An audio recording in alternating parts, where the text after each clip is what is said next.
alza a los ministros? No, quizás algunos, 1, 2, 3. La mayoría viene del antiguo régimen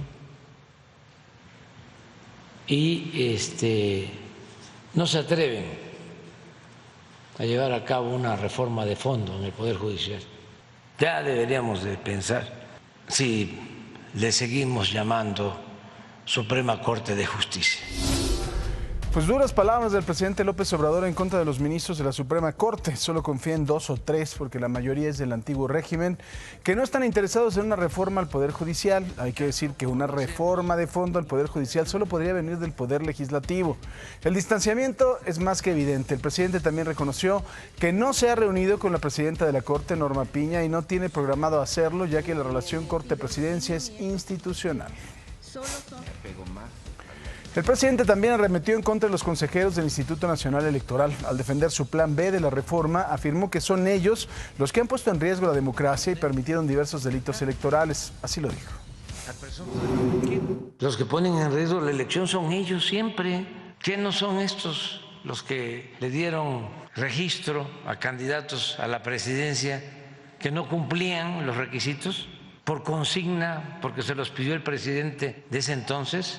Que se vayan a engañar a otra parte.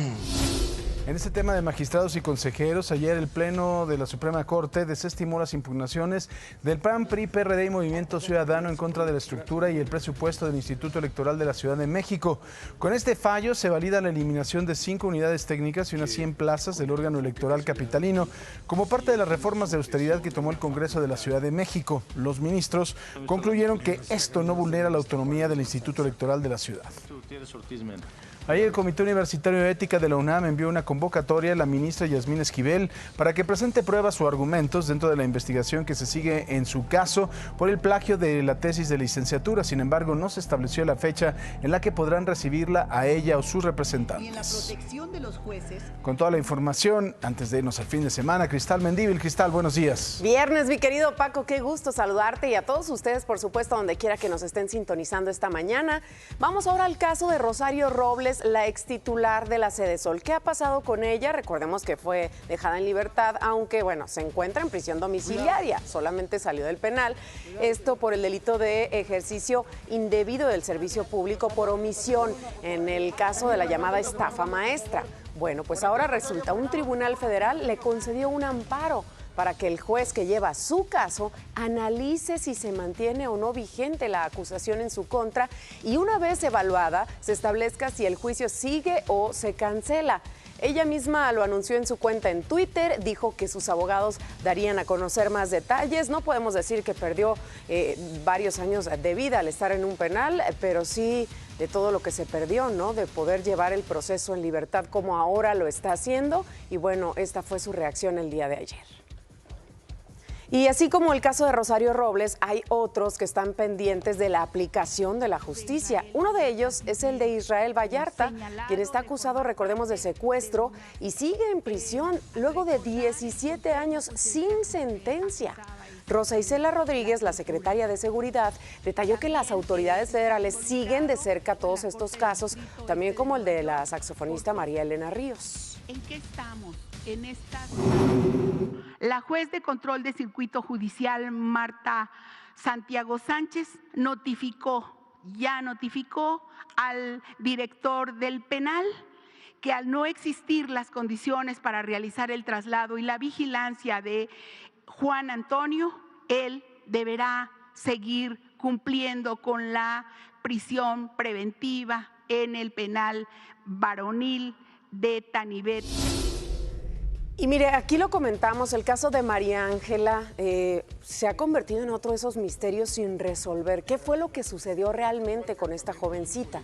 La Fiscalía General de Justicia de la Ciudad de México dijo que no se trató de un secuestro o privación ilegal de la libertad, sino de una desaparición voluntaria. Esto con base en estos videos que fueron obtenidos por las cámaras del C5. Ayer se filtró una fotografía tomada por los policías de Nezahualcóyotl, que la encontraron. ¿Quiénes quienes la encontraron, donde se ve con esta manta térmica que le pusieron los paramédicos y una bolsa negra que cubría su cuerpo. La fiscalía sabe que estuvo con las activistas, pero aún no han informado cómo fue que acabó así. Ayer escuchaba una entrevista precisamente al respecto y hay muchas dudas, incluso se cuestiona si la familia está, pues digamos, conforme con el resultado o lo que ha comentado la fiscalía. Y bueno, estaría bueno conocer un poco más acerca de qué fue lo que sucedió realmente. Declaró ya esta jovencita, ¿qué dicen los papás? ¿Fue víctima de un grupo de trata como se manejaba desde el principio o no? ¿O simplemente ella se quiso ausentar? ¿Qué es lo que sucede en torno a este caso? Hay muchas interrogantes todavía con el caso de María Ángela.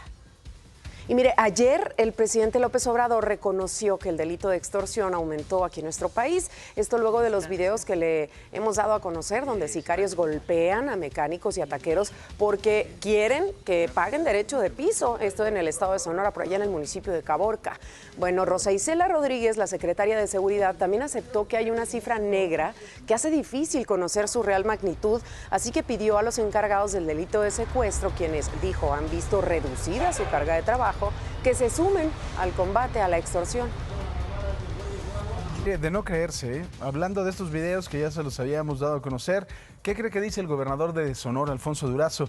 Negó que sean casos de extorsión por el cobro de piso a comerciantes por parte de grupos criminales. Fíjese, dijo que son casos raros, casos graves, pero no de extorsión. Es que estaban jugando al tablazo. Al tú las traes, nada más que se llevan pesado.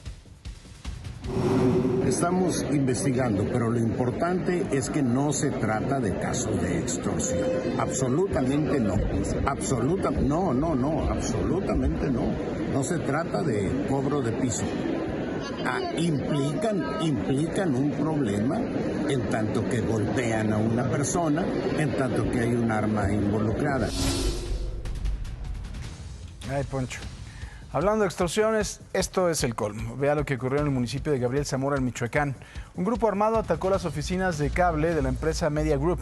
Los delincuentes desalojaron al personal y después destruyeron el equipo. ¿Sabe por qué? Porque desde hace meses exigían a los dueños el pago del derecho de piso, pero además querían ser copropietarios, o sea, querían ser socios de la empresa. Los dueños obviamente se negaron y fueron atacados.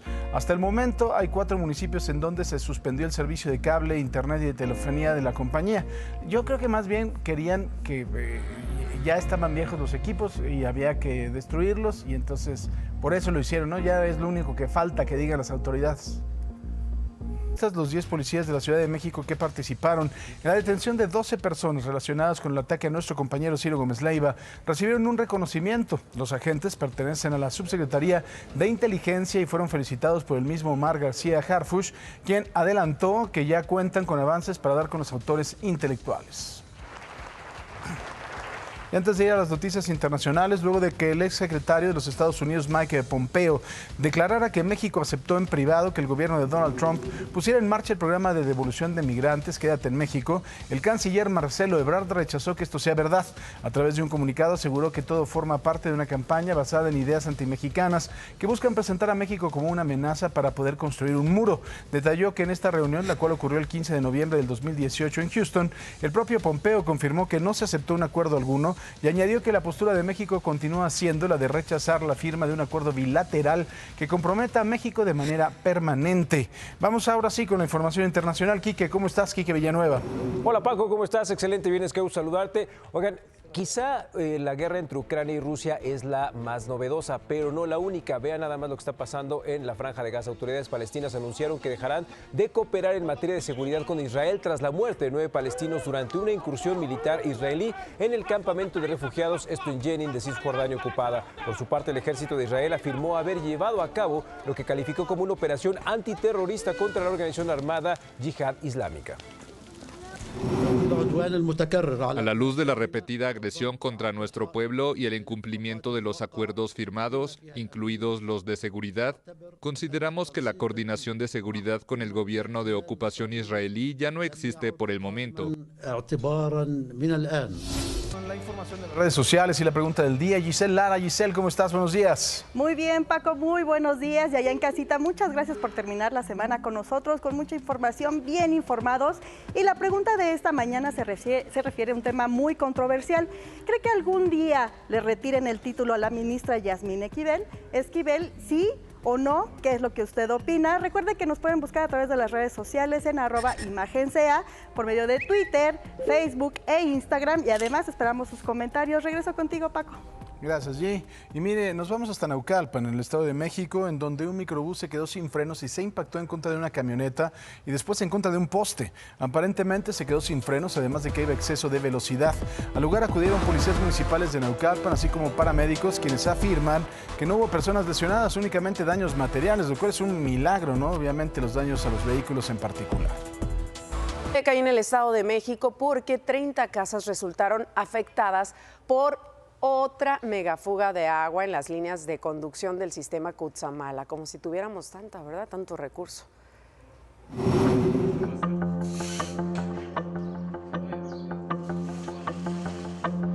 Fue como a las 11:40 de la noche, yo estaba viendo una película y de repente se empezaron a oír unas cosas como que se arrastraban de vibración, pero no pensaba que fuera eso. Yo pensé que venían a asfaltar aquí, pero no, resulta que era esto que estaba vibrando el piso y de repente cuando salgo pues ahí hizo una explosión y aventó todas las piedras y el agua.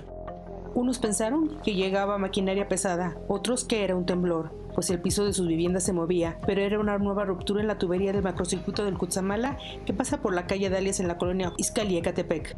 Se estaba moviendo el piso de que la fuerza del agua era muy fuerte, entonces cuando estábamos aquí se sentía cómo vibraba, cómo se movía. Durante 4 horas el agua estuvo saliendo de la misma tubería que hace 2 semanas se había roto en un empaque. Lo que detectamos es precisamente que a 50 metros de donde hace 2 semanas hubo un socavón, hubo un quiebre de la tubería, hubo una afectación similar. Estamos encontrando que son puntos donde la tubería gira 90 grados. Esa fue la afectación hace 2 semanas. Hoy lo vuelve a hacer. Nuevamente afectó a por lo menos 20 viviendas con niveles de hasta 30 centímetros, las mismas de la vez pasada. La vez pasada, como le mencioné a usted, con algunos muebles, pues fue poco. Y no fue mucha la afectación porque no me di mucha cuenta de lo que había pasado, pero esta ocasión sí ya. En esta ocasión sí ya siento que los muebles van a estar más afectados, mi cisterna y ya algunas situaciones dentro de la construcción, en las bardas. Y se me inundó toda, absolutamente toda la parte de abajo, echándose a perder mis aparatos eléctricos, mi sala, el piso, todo. Yo soy el más afectado siempre. Vamos a ver si... la vez pasada yo no pedí nada, pero yo creo que ahora sí tengo que pedir que me repongan mis cosas. Quien debe de ser, ¿verdad? Ante esta ruptura, tanto vecinos como autoridades exigen que se revise la tubería para evitar más afectaciones. Y como en aquel momento se hizo, que pedir explicaciones a la CAEM, quien es responsable del mantenimiento y reparación de esta línea, para determinar si hay más puntos con posible vulnerabilidad y actuar antes de que vuelva a suceder un tema similar. Por esta fuga en el macrocircuito, la Comisión de Aguas del Estado de México informó que habrá una reducción en el suministro en los municipios de Acolman, Coacalco, Ecatepec, Tecámac, Tutitlán y Netzahualcóyotl.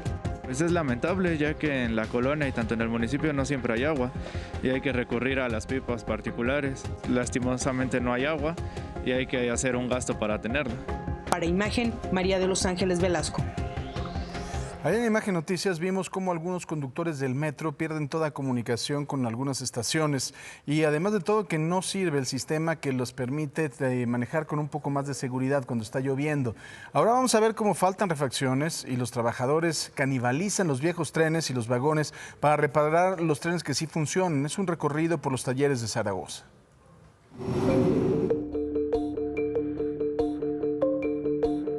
Fíjate, históricamente en este taller, el taller de revisión general Zaragoza, debiera atender 25 trenes de revisión general. El año pasado únicamente hizo 6. En los talleres de Tecomán deben de atender un promedio de 18 trenes. Solamente hicieron 5 el año pasado. ¿Por qué? Por la falta de refacciones. Por ejemplo, en línea 8 hay 4 trenes que están así en esta condición de corrosión enorme. ¿Y están rodando así? Así están rodando. En general, de hecho, el ingeniero Espino hablaba de 125, pero haciendo bien las cuentas, son 145 los trenes que ya requieren la rehabilitación. Total. Total, que es si te das cuenta, es y retirar toda la corrosión en umbrales, en ventanas, cambio de piso integral, modificación de bancas, sustitución de ventanas. ¿Los trenes en estas condiciones ponen en riesgo la seguridad de los usuarios? Sí, al tener el piso dañado, al tener los umbrales así podridos.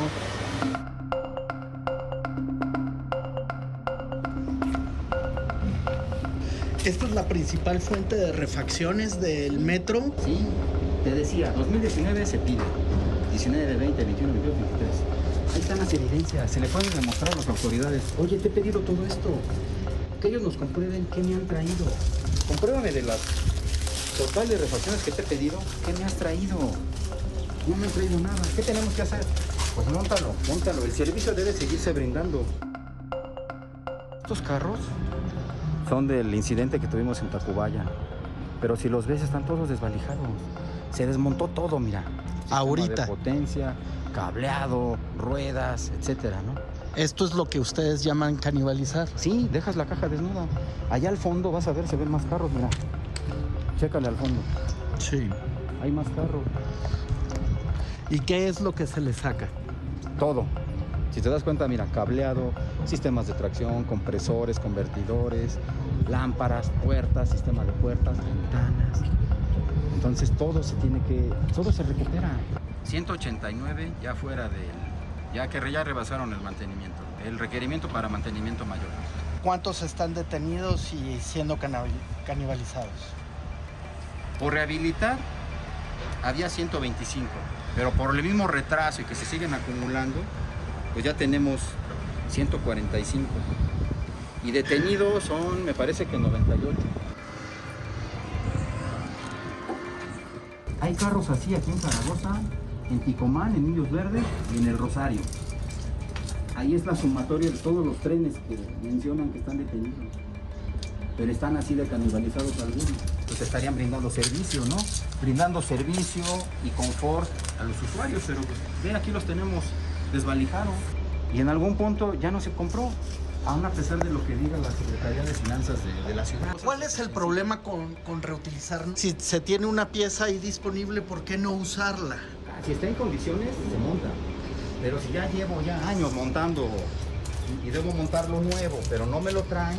¿Hay cosas que no pueden reusarse y que se reusan? Algunas, las menos, sí se revisan. Pero obviamente al no ser nueva, no tiene la garantía de una nueva ni el desempeño de una nueva. Al ser usada, pues ya no se parece a lo nuevo para nada, ¿no? Ya puede estar fuera de especificación. Fíjate, hasta lubricantes en ocasiones ha faltado. ¿Lubricante llega a faltar? Lubricantes, aceites, grasas. Hace unas semanas no había ni siquiera nitrógeno para los neumáticos. Y obviamente si las ruedas están circulando en línea bajas de presión, pues tienden a fallar.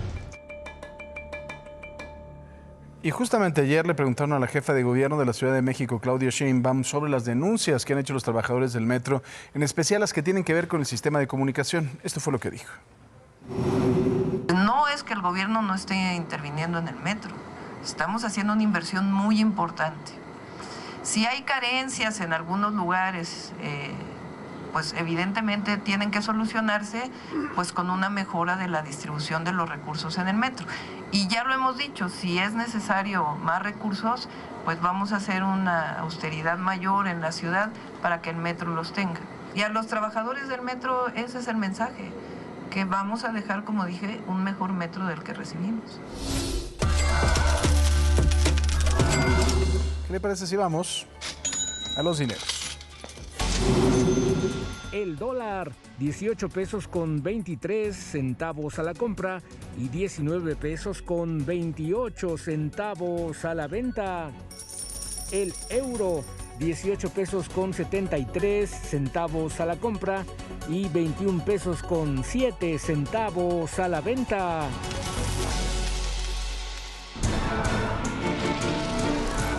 Acompáñame, vamos a darle una vuelta al mundo. Mire, las primeras 3 semanas de este 2023, Estados Unidos, ¿sabe cuántos tiroteos ha registrado? 40. 40 tiroteos masivos, que es un equivalente a 1.5 ataques con armas de fuego a diario, según el conteo realizado por la organización Gun Violence Archive, mismos que han dejado al menos 70 muertos. El último y el más mortífero ha sido el ataque masivo en Monterey Park, California, mientras la gran comunidad asiático-estadounidense celebraba el Año Nuevo Lunar. Y ahora nos vamos a Perú. Las protestas en este país no dan tregua. Nuevamente manifestantes se enfrentaron con la policía, que repelió las agresiones con bombas lacrimógenas. Vea. Siguen los enfrentamientos entre fuerzas del orden y manifestantes en Perú. En el centro de Lima hubo enfrentamientos violentos entre la policía y encapuchados al margen de una protesta pacífica en una jornada marcada por la escasez de combustible y algunos alimentos en regiones pobres tras 6 semanas de bloqueos viales. No sé qué vamos a hacer, pero ya en la casa ya no tenemos gas, pues ya no tenemos cómo cocinar. La fruta no llega porque las carreteras están bloqueadas y todo está subiendo, ¿no? El gobierno anunció que la policía y las Fuerzas Armadas desbloquearán las carreteras del país tomadas por manifestantes que exigían la renuncia de la presidenta Diana Boluarte. Los bloqueos afectan en Cusco, Arequipa, Tacna y Puno. Aunque sea, sufriremos de hambre, pero queremos sacarlo a esta señora. Queremos sacarlo, sí o sí. Porque aquí no podemos aguantarle ya todo lo que están haciendo, porque nosotros estamos explotados prácticamente. Familiares de víctimas en las protestas contra Boluarte exigieron justicia y la responsabilizaron de los 55 muertos en 50 días de manifestaciones. Estamos ante niveles de represión que no tienen precedentes en la democracia peruana. En estos momentos se habla ya de 57 personas que han muerto desde que asumió el gobierno Dina Boluarte y de ellas 46 son ejecuciones extrajudiciales. Se anunció la implementación de un puente aéreo a la región amazónica de Madre de Dios, 1.400 kilómetros al sureste de Lima, que permitirá alimentos para disminuir el desabastecimiento en esta zona fronteriza con Brasil. Ayer las autoridades de transporte contabilizaron 88 bloqueos que obstaculizaban las carreteras de 8 de las 25 regiones peruanas que piden la dimisión de Boluarte. Y ahora vean nada más lo que está pasando en Nicaragua. Autoridades judiciales sentenciaron a 8 y 10 años de cárcel a 3 familiares del opositor exiliado Javier Álvarez en la primera condena dictada en el país contra parientes de un perseguido político. Los delitos imputados fueron conspiración y propagación de noticias falsas. Pero vean nada más lo que puede llegar a ser una dictadura. También Nicaragua restringió a los viajeros el ingreso, ¿sabe de qué? De cámaras fotográficas o de video, así como lentes y luces o accesorios de grabación de imágenes y sonido. O sea que usted no va a poder llevar su camarita cuando visite Nicaragua ni podrá registrar nada de lo que sucede en el país. ¿Por qué será, oiga?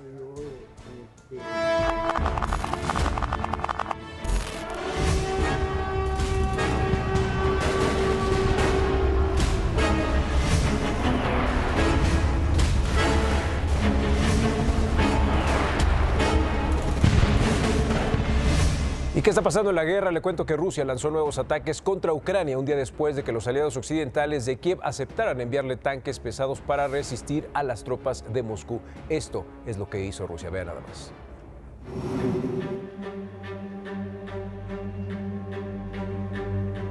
Al menos una decena de personas murieron ayer en Ucrania por un nuevo bombardeo masivo de Rusia. Las Fuerzas Armadas ucranianas informaron que Moscú disparó 55 misiles, de los cuales 47 fueron destruidos. Como prevención, Kiev y otras regiones llevaron a cabo cortes de electricidad de emergencia para evitar daños importantes a las infraestructuras eléctricas, según informó el operador privado de electricidad TEC. Tras varios reveses militares en el terreno, a mediados del año pasado, Rusia cambió de estrategia y en octubre empezó a atacar los transformadores y las centrales eléctricas de Ucrania. Desde entonces, los cortes eléctricos se multiplicaron y dejaron a millones de civiles ucranianos sin agua potable ni calefacción en época de invierno. Este nuevo ataque masivo ocurre al día siguiente de que Estados Unidos y Alemania autorizaran el envío a Ucrania de decenas de vehículos de combate pesados, una decisión inédita en los 11 meses de guerra. Rusia denunció que estas entregas significaban la implicación directa de Occidente en el conflicto e intensificó sus combates en varias zonas de la región de Donetsk. Imagen. Y mire, el histórico y emblemático Palacio Real de Madrid fue escenario de un momento muy tenso. Y a ver usted qué es lo que opina. Fue protagonizado por la reina Leticia y el embajador de Irán en España, Hassan Ghashgabi. Como cada año, los reyes recibieron al cuerpo diplomático acreditado en España y cuando saludaban a sus invitados, el diplomático iraní estrechó la mano del rey Felipe VI y cuando iba a saludar a la reina, se llevó la mano al pecho y se pasó de largo. El hecho provocó muchas reacciones, por supuesto, el encabritamiento de la reina, ¿no? La embajada de Irán en España dijo que lamentaba que haya existido juicios erróneos sobre el embajador, pues para los musulmanes más conservadores el contacto físico entre personas de distinto sexo está prohibido a menos de que estén casados o sean familiares directos. Vamos a ver el momento. Yo creo que si pues así es la situación y si es un país en donde hay una reina y la tienen que saludar, pues no bajen, no manden a un musulmán muy extremista, no manden a uno que no sea tan extremista, porque esto a mí sí me parece que es una peladez, ¿no? No sé usted qué opina. Hay que respetar, me queda claro, pero pues entonces mandamos a lo mejor a alguien más moderado, ¿no? Usted, digo, no le falta tanto el respeto, porque sí se pone la mano en el pecho y se inclina un poco, pero pues así como que la reina se quedó esperando como, ¿no? Embajador de la República Islámica de Irán. Embajadora de la República de Croacia. Vamos ahora a Quintana Roo, donde continúan los disturbios provocados por taxistas contra los servidores a través de plataformas. Usted lo sabe. Ante esto, Uber acusó al Estado de permitir a los taxistas violentar las normas y manchar la imagen de Cancún. ¡Que lo arresten! Los socios de Uber reclaman al gobierno del estado, en particular al Instituto de Movilidad de Quintana Roo, sobre las consecuencias que ha tenido su inacción para el ejercicio de su trabajo y que pone en riesgo su seguridad y la imagen del destino turístico, mientras que los taxistas acusan a la plataforma de provocaciones. Y cuyos choferes, además, se mofan de ellos. Esto es inadmisible, sobre todo cuando sabemos que nuestras autoridades estatales han declarado públicamente que la plataforma aún no puede operar, sino que hasta que exista un marco regulatorio de sus operaciones como servicio privado. La portavoz de los aproximadamente 800 socios de Uber en Cancún asegura que durante la administración pasada la empresa de transporte digital pagó muchos millones de pesos en multas que ponía el Instituto de Movilidad, pese a tener una resolución judicial que los amparaba de la acción de la justicia. Y lo hizo el gobierno del estado, y lo hizo movilidad, y lo hizo tránsito. Han sido, los cientos de millones de pesos que ha pagado Uber. Tenía que pagar por cada multa más de 120,000 pesos, más el corralón, más esto. Casi para Uber representaba una detención 150,000 pesos. Finalmente, invitó a la ciudadanía a pronunciarse este viernes en una protesta pacífica a la que se convocó en redes sociales en Un Día Sin Taxis y promover el uso de los vehículos particulares compartidos. Mientras eso ocurre, la ciudadanía se pronuncia a favor de la competencia, principalmente por sus experiencias en el uso de los taxis en la entidad. Pues yo creo que a muchos de nosotros sí se nos hace alta la tarifa, entonces si hay una otra opción, pues qué mejor. Estaría genial que entrara Uber. Dicen que es un poquito más caro, pero yo prefiero pagar un poco más a que un güey me esté queriendo hacer lo que él quiere. O sea, yo quiero ir al centro y él me quiere llevar a las Américas, porque no va para allá. Con información de Fátima Vázquez, Imagen. Vamos a hacer una pausa y al regresar, ¿le gustaría comerse una hamburguesa, pero de grillos? Pues bueno, en Tailandia un local de comidas ofrece esta hamburguesa. Allí es muy común ver este tipo de preparaciones. Ya verán las imágenes al regresar de la pausa, no se vaya.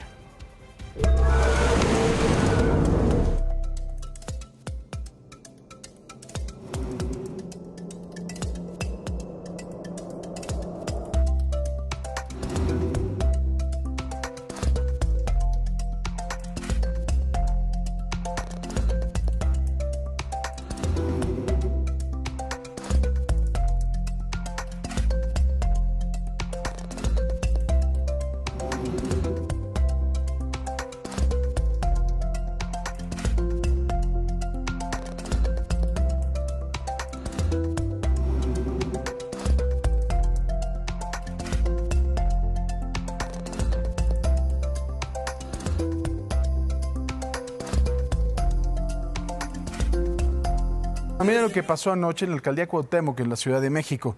Encontraron panfletos y lonas con propaganda en contra de la jefa de gobierno Claudia Sheinbaum en la Dirección de Desarrollo Social. Esto habría ocurrido cuando el Contralor General de la ciudad, Juan José Serrano, acudió supuestamente de hacer una revisión sorpresa a las oficinas de la alcaldía debido a una denuncia ciudadana. No se dejan de pelear. Como si la alcaldía Cuauhtémoc tuviera, haga usted de cuenta que es un cantón en Suiza, ¿no? Está hecho un desastre y nada más se dedican a estarse dando en la torre. Esos volantes no existen. Ese volante nada más lo traía el Contralor. Y últimamente, aunque existieran los volantes, no estamos diciendo nada que no sea verdad. Y no justifica un operativo de granaderos. No quiero ver al equipo aquí, por favor, se me regresan a trabajar. Voy yo sola me sé defender, se me suben a trabajar. Permiso. ¿Me dejas pasar? ¿Me estás deteniendo? Por favor, jefe. ¿Me estás deteniendo? Por favor, déjeme pasar, jefe. ¿Me estás privando de mi libertad? ¿Me estás privando de mi libertad? ¿Me están privando de mi libertad en mi alcaldía, perdón? ¿Me están privando de mi libertad? Me están privando de mi libertad y no me dejan salir de mi edificio delegacional. Ustedes lo están viendo. Allá están, del otro lado, los que son golpeadores, hombres y mujeres. Y aquí este grupo de granaderos enviados por Claudia Sheinbaum Pardo. En este momento vamos a presentar las denuncias. Yo sí tengo mucho trabajo, cosa que Claudia Sheinbaum Pardo no tiene. Yo sí tengo mucho trabajo y tengo que hacer lo que sea porque la Cuauhtémoc avance y porque la Ciudad de México le vaya bien. Vámonos todos a su lugar de trabajo, pero rápido. Aquí nadie para sus labores. Vámonos. Qué imágenes tan lamentables, ¿no? Grotesco el espectáculo, grotesco. O sea, es lo único que le puedo decir. Poco después de la medianoche, la alcaldesa de Cuauhtémoc, Sandra Cuevas, ofreció una conferencia de medios en la que estuvieron presentes el alcalde de Benito Juárez, Santiago Taboada, y la alcaldesa de Álvaro Obregón, Lía Limón. Sandra Cuevas afirmó que está 1000% segura de que ni ella ni su equipo cometieron ningún delito. Vamos ahora a otros temas porque ayer se cumplieron 100 meses ya de la desaparición de los 43 normalistas de Ayotzinapa y el vocero de los papás, Vidulfo Rosales, asegura que no hay voluntad para esclarecer los hechos.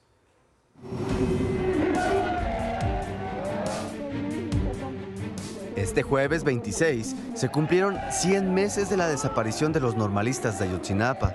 350 personas se reunieron en la glorieta del Ángel de la Independencia para exigir justicia y que se castigue a los responsables de la masacre de estudiantes. Marcharon por Paseo de la Reforma, acompañados por diversas organizaciones sociales, como la Unión Popular de Vendedores Ambulantes 28 de octubre de Puebla, la Organización Nacional del Poder Popular y el Frente Nacional de Movimientos y Organizaciones Populares, entre otros. En el antimonumento ofrecieron un discurso y pasaron lista a cada uno de los alumnos desaparecidos.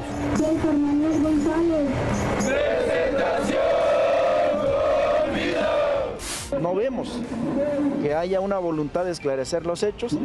Entonces yo creo que para restablecer esas confianzas, la condición, desde nuestro punto de vista, es la reactivación de las órdenes de aprehensión. ¿Las órdenes de aprehensión son contra militares? 16 son contra militares y 5 son contra funcionarios de alto nivel del Estado de Guerrero.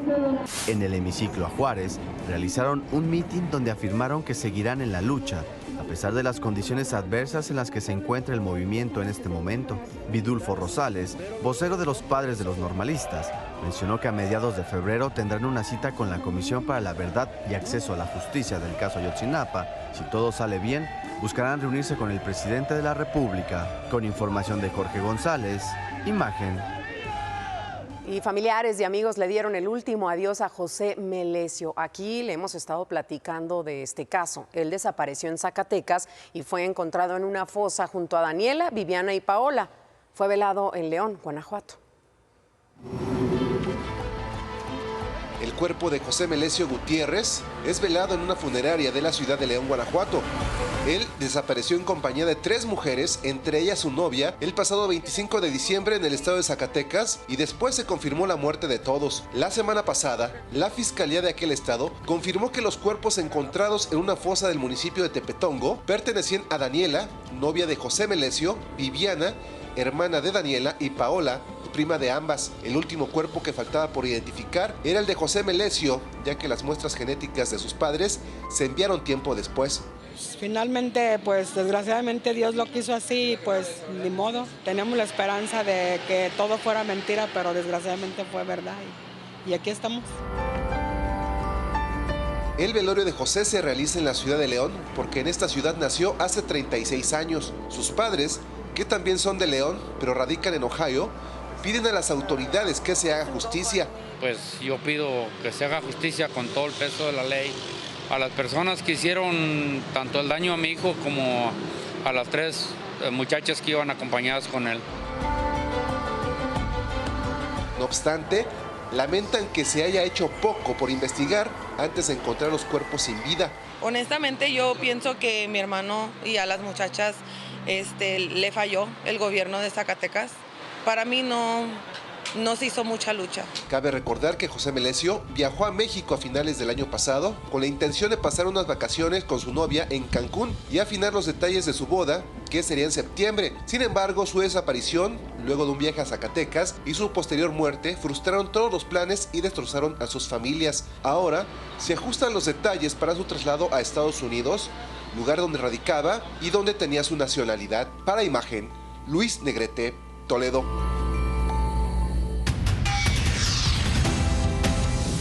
El presidente López Obrador afirmó que no confía en los ministros de la Suprema Corte de Justicia de la Nación. Dijo que solo confía en 2 o 3 porque la mayoría vienen del antiguo régimen. También reconoció que no se ha reunido con la presidenta de la Corte, Norma Piña, y no tiene programado hacerlo. El Comité Universitario de Ética de la UNAM envió una convocatoria a la ministra Yasmín Esquivel para que presente pruebas o argumentos dentro de la investigación que se sigue en su caso por el plagio de tesis de la licenciatura. No se estableció la fecha en la que podrán recibirla a ella o a sus representantes. Un tribunal federal le concedió un amparo al ex titular de la Sedesol, Rosario Robles, quien se encuentra en prisión domiciliaria, para que el juez que lleva su caso analice si se mantiene o no vigente la acusación en su contra y una vez evaluada se establezca si el juicio sigue o se cancela. Sujetos armados atacaron las oficinas de Cable Media Group en el municipio de Gabriel Zamora, Michoacán. Los presuntos delincuentes desalojaron al personal para después destruir el equipo. Por otra parte, el periodista Rubén Darío Cruz sufrió un ataque minutos después de que salió del medio donde trabaja en Cancún. El periodista ya había sido víctima de ataques previos. Bueno, y aunque la Ciudad de México tiene más de 33 millones de autos, según datos del INEGI en 2021, y haya congestionamientos a toda hora, la capital del país no es la ciudad mexicana que más tráfico tiene. Vamos a verlo.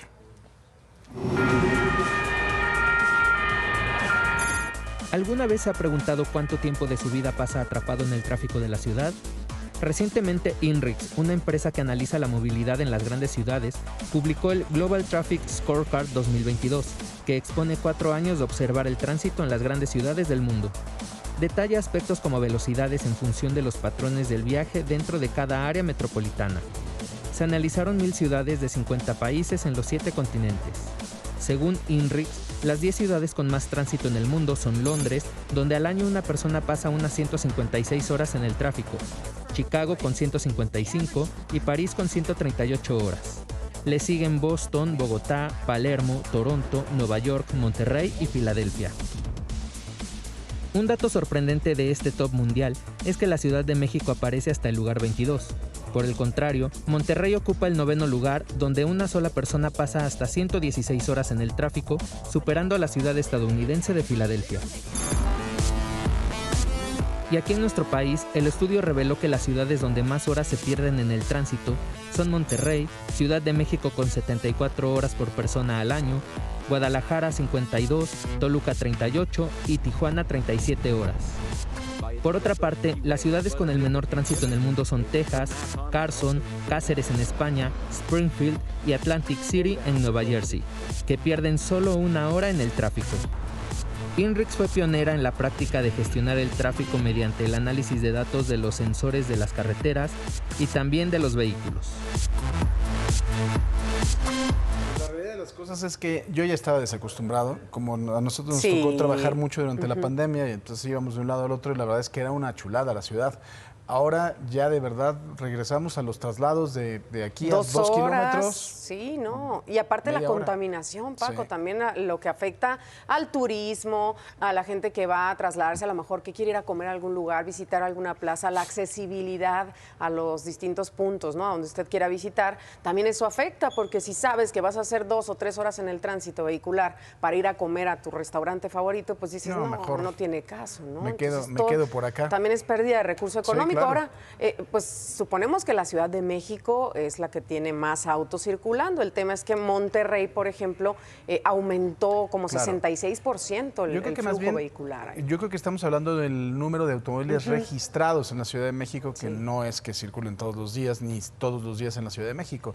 Pero bueno. Oye, ¿a ti te gustan los grillos? No puedo, Paco, ni con los chapulines, escamoles, yo hablaba de los de la Cámara de Diputados y todos esos. Bueno, no, menos. De esos no, gracias. Pero fíjate, hablando de grillos, ¿qué te parece si saltamos a la ciudad de Bangkok, en Tailandia, donde un establecimiento de comida prepara hamburguesas de la forma más conocida? La novedad es que la carne que utilizan es de grillo. La preparan de tal manera que tiene la consistencia de carne de res. ¿Cómo le hacen? ¿Usted se atrevería a comer una hamburguesa de grillo? ¿No? Lo que está atrás de ti, eso no son grillos. No sé, se ve como cucara. Ay, no sé, yo no podría. ¿Usted qué dice? Vea la nota. Un restaurante en Tailandia ofrece hamburguesas, salchichas e incluso galletas hechas de grillo. Estos insectos son una gran fuente de proteínas y contienen numerosas vitaminas. Sin embargo, los dueños del restaurante Bones Burger reconocen que ¿qué opinan los clientes de esta propuesta? El sabor es bueno, la salsa de grillos es que su impacto ambiental es mucho menor que la cría de vacas o cerdos. Un estudio del 2017 sugiere que la producción de pollo en Tailandia era responsable de 89% más emisiones de carbono que la industria de los insectos. Muchas de esas fincas producen alimentos para animales, pero ahora algunas se enfocan en el consumo humano. Ya son las 6:42 de la mañana y es momento de ver las respuestas a la pregunta que le hicimos hace un momento. ¿Cree que algún día le retiren el título a la ministra Yamín Esquivel? ¿Sí o no? Pues vamos a ver. El 73% dice que no creen que se lo vayan a retirar, mientras que el 27% piensa que sí se lo van a retirar. Recuerde que puedes seguir participando con nosotros a través de las redes sociales. Búsquenos como @ImagenSea en Twitter, Facebook e Instagram. Voy contigo, Paco. Gracias. Y al regresar del corte, mi compañero Raúl Flores Martínez nos va a contar las historias que dejaron de contarse. Hablaremos de las Islas Marías, que desde 1905 y hasta el 2019 fue un complejo penitenciario y que además pasó por muchas etapas. No le cambie, ya volvemos. Mire, en medio de la polémica por el plan B de la reforma electoral que le quita presupuesto al INE para este año, las juntas distritales de este organismo serían de las afectadas. ¿Qué es una junta distrital? ¿Cómo funcionan? Vamos a verlo.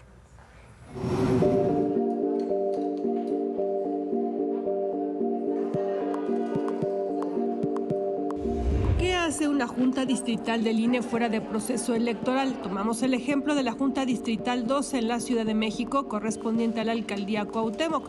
Tan solo el año pasado esa junta contestó 4,000 solicitudes de jueces civiles, familiares y penales sobre datos de la credencial de ciudadanos en procesos legales. Contestó 5 solicitudes de acceso a la información a la semana. Limpió y restauró 550 cajas de paquetes electorales para ahorrar dinero con la reutilización de esas cajas en la próxima elección y atendió más de 140,000 trámites de ciudadanos en torno a la credencial para votar.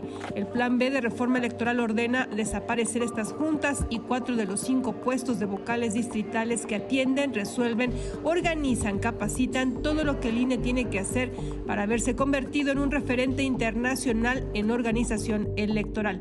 ¿Una sola persona podría hacer tu trabajo y el de otros 4 vocales más?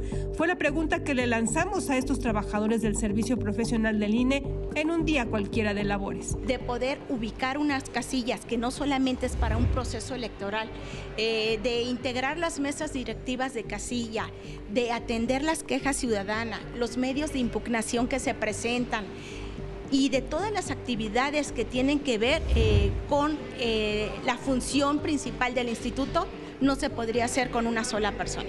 No garantizaríamos eso y la calidad que a lo largo de estos años, durante IFE y ahora INE, hemos logrado con excelentes resultados. 5 historias con horario de entrada pero no de salida, en las que se auxilian de 17 personas para los módulos de credencialización y otras 16 en oficinas de la Junta, pero que se convierten en 200 en proceso electoral por la carga de trabajo que significa mantener los estándares de calidad en el servicio de los módulos y todo aquello que da certeza y credibilidad en las elecciones y sus resultados. En suma, pues se verían afectadas las actividades que hacemos de manera diaria.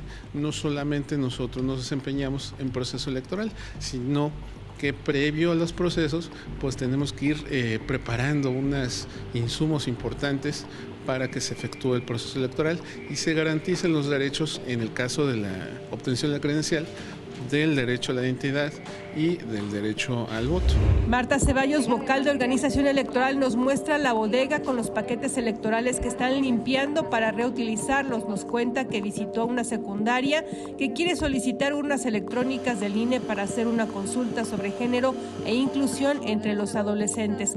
Marta ve imposible que una sola persona haga el trabajo de 5. Juntarse en una sola es prácticamente imposible. ¿Por qué? Porque no veo a un vocal de capacitación capacitando a los supervisores y CAEs para que integren casillas, buscando proveedores para lo que es el acondicionamiento de todas las casillas electorales. Digo, las casillas electorales no es nada más salir y ubicarlas, hay que buscar proveedores. ¿Para qué? Para que nos den el acondicionamiento de cada una de las casillas. Esto es que si vamos a poner un baño, que si vamos a poner una carpa, que si vamos a poner una lona, que si las mesas, que si las sillas, que si las extensiones eléctricas. Azucena Rentería Ornella se encarga de toda la documentación generada en las sesiones y reuniones de la Junta. Toma notas y realiza las minutas, lleva el archivo y responde a solicitudes de acceso a la información, a solicitudes del Poder Judicial y lleva la administración de toda la Junta. El día que la visitamos revisaba la nómina y las solicitudes de protección de derechos político-electorales de ciudadanos que se quejan porque los módulos les negaron la credencial para votar. En el caso de que otra figura pueda encargarse de estas actividades, la carga de trabajo es muy fuerte, pero tiene un impacto con la ciudadanía. Como le mencionaba, pues al final nosotros estamos pues en función de ellos. Cuando llegamos, Jesús revisaba y validaba celulares que fueron usados para la revocación de mandato para facilitar el trabajo de capacitación de funcionarios de casilla y el conteo rápido. Además, trabajó en el estudio proyectivo para 2024 sobre las posibles zonas en la alcaldía que podrían dar problemas a los capacitadores, ya que la alcaldía Cuauhtémoc tiene zonas rojas de alta delincuencia y de centros comerciales. La verdad, siendo así muy objetivos, no, definitivamente no, porque las cargas de trabajo son intensas, cada quien tiene una función específica, tanto en proceso electoral como fuera de proceso electoral. Siempre estamos haciendo algo, siempre estamos con los programas en específico aquí en capacitación. Para Imagen, Aurora Cepeda.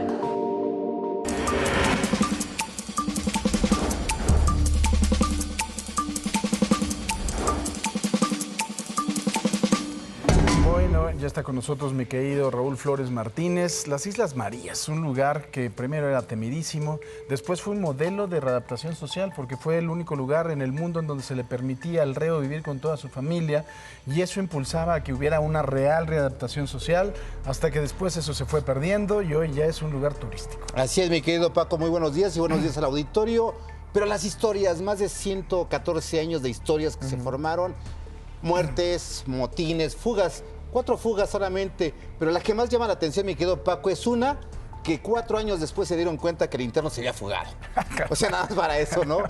Y este tipo de fugas, un poquito, nada más 4 años, otras que con bidones y tablas, pero lo más importante, los niños no había medicamentos, muerte por paludismo, y aparte las salineras, mi querido Paco, que enviaban a los internos que solamente estaban solos, no tenían familia y que se portaban mal, los mandaban como castigo a trabajar en las salineras. Pero ¿qué te parece, Paco, si vemos lo siguiente? Vamos a verlo.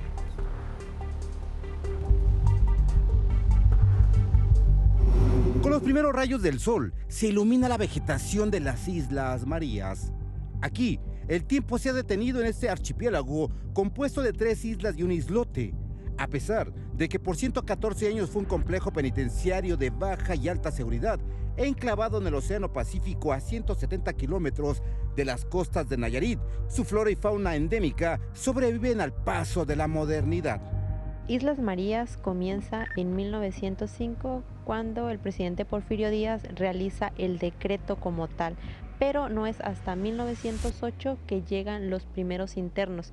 La cantidad de ese tiempo fueron 190 internos que comenzaron a llegar en 1908. Ahí comienza la historia del centro penitenciario.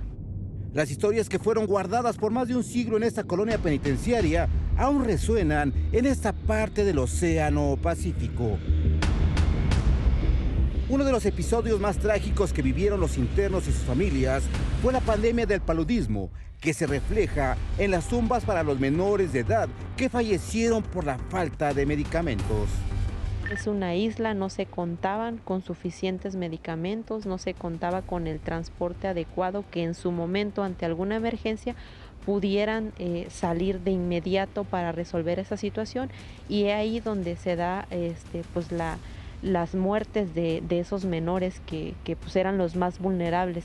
También la salinera y la calera con sus hornos a 900 grados centígrados contribuyeron a la muerte de decenas de prisioneros de la época. A la salinera de la isla se le conocía como la Chillona, debido a que solo eran enviados los presos que no tenían familia y que violaban las reglas del penal.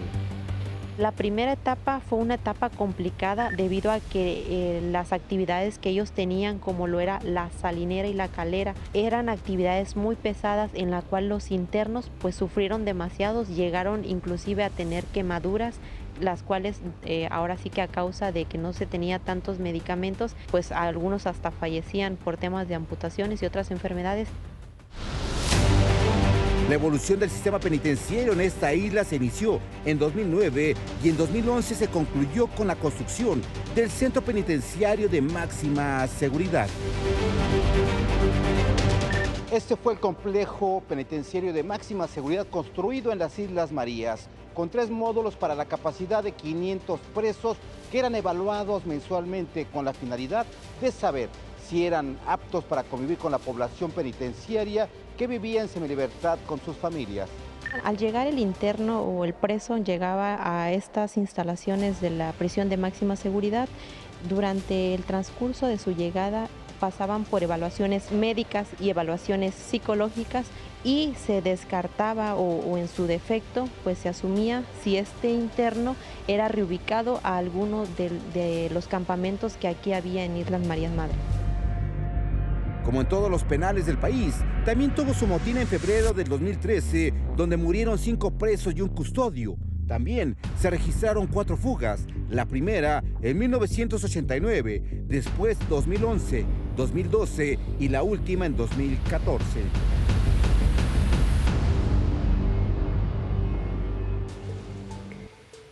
Pues qué buen documento te aventaste, mi Raúl. Muchas felicidades. Gracias, 2 días, mi querido Paco. Y todavía hay más historias, ¿no? Más historias que se encierran, pero las partes más crueles, las muertes de niños, la muerte de internos, como no tenían familia, nadie, absolutamente nadie lo reclamaba, y ese es uno de los panteones que todavía se va a seguir conservando porque ahí están los restos de internos que jamás alguien los va a volver a encontrar o los va a llorar, como se dice popularmente. Qué cosa muy fuerte. Gracias, mi querido Raúl. Muy buenos días. Te agradezco mucho.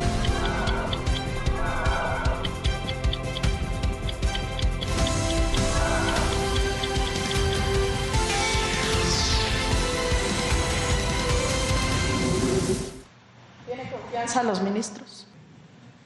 No, quizás algunos, 1, 2, 3. La mayoría viene del antiguo régimen y no se atreven a llevar a cabo una reforma de fondo en el Poder Judicial. Ya deberíamos de pensar si le seguimos llamando Suprema Corte de Justicia. Duras palabras del presidente López Obrador en contra de los ministros de la Corte. Solo confía en 2 o 3 porque la mayoría es del antiguo régimen y no están interesados en una reforma al Poder Judicial a fondo. Aquí el problema es que si hay que hacer una reforma judicial, esto tiene que pasar por reformar las leyes y eso no es responsabilidad de la Suprema Corte. El distanciamiento es evidente, ¿no? El presidente también reconoció que no se ha reunido con la presidenta de la Corte, Norma Piña, y no tiene programado hacerlo ya que la relación Corte-Presidencia es institucional. El presidente también arremetió en contra de los consejeros del Instituto Nacional Electoral. Al defender su plan B de la reforma electoral, afirmó que son ellos los que han puesto en riesgo la democracia y permitieron diversos delitos. Así lo dijo también. Los que ponen en riesgo la elección son ellos siempre. ¿Qué no son estos los que le dieron registro a candidatos a la presidencia que no cumplían los requisitos por consigna, porque se los pidió el presidente de ese entonces? Que se vayan a engañar a otra parte. Y vea lo que ocurrió en el municipio de Gabriel Zamora, en Michoacán. Un grupo armado atacó las oficinas de cable de la empresa Media Group. Los delincuentes desalojaron al personal y después destruyeron el equipo. ¿Sabe por qué? Desde hace meses exigían a los dueños el pago del derecho de piso, pero además querían ser copropietarios, o sea, querían ser socios de la empresa. Fíjese nada más la maña de la rata hasta dónde llega, no tienen vergüenza. Los dueños obviamente los mandaron al diablo y fueron atacados. Hasta el momento hay 4 municipios en donde se suspendió el servicio de cable, de internet y de telefonía que esta compañía ofrece. El colmo, sin duda. Aquí en la Ciudad de México, ayer policías fueron reconocidos por su participación en la detención de los implicados en el atentado a nuestro compañero Ciro Gómez Leiva.